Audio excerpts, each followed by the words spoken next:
Family members మా ఇంటికి వచ్చిల్లంటే చాలు ఇంట్లో ఉండనియకుండా మా ఏరియాలో ఉన్న ప్లేసెస్ అన్ని తిప్పి చూపిస్తాము. మీరు కూడా అంతేనా? కమెంట్ చేయండి చూద్దాం మేమే ఇలా ఉన్నామా, మీరు కూడా అంతేనా అని.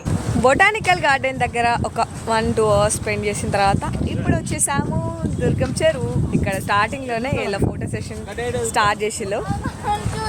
అలా బాబాయ్ ఫోటోలు తిట్టాడు అనమాట. సో ఇక్కడైతే స్పీడ్ బోటింగ్ మిన్ను వాళ్ళకి చేపియాలని చెప్పేసి దుర్గం చెరువు అయితే వచ్చినాం. మస్తు ఉంటుంది. ఇంకొంచెం సేపు అయినాక లైటింగ్ కూడా స్టార్ట్ అవుతుంది.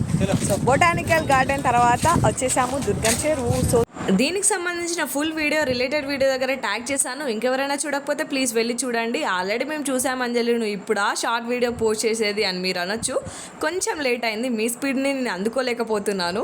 ఈ లోపు మీకు డౌట్ వచ్చుంటుంది, 5-6 రోజుల నుంచి చూస్తున్నాం అంజలి లైవ్ చేయట్లేదు ఎందుకు అని డౌట్ వచ్చిందా మీలో ఎవరికన్నా? ఒక్కరు కూడా కమెంట్ చేస్తలేరు కదా అని చూస్తున్నా నేను. లైవ్స్ ఎందుకు చేయట్లేదు అన్న సమాధానం నేను చెప్పే లోపు ఆ సమాధానం ఏమై ఉంటుందో మీరే గెస్ చేయండి చూద్దాం కమెంట్ బాక్స్. ఇంకా వీడియోలోకి వస్తే మా గీతక్క అండ్ నేను, అంటే మా తోటి కోడలు అండ్ నేను వీడియోలో మాత్రమే బాగుంటామా, రియల్ లైఫ్ లో కూడా బాగానే ఉంటామా అనే డౌట్ చాలా మందికి ఉంది. ఈ డౌట్ క్లారిఫికేషన్ నెక్స్ట్ వీడియోలో చెప్తాను. Stay tune for more videos.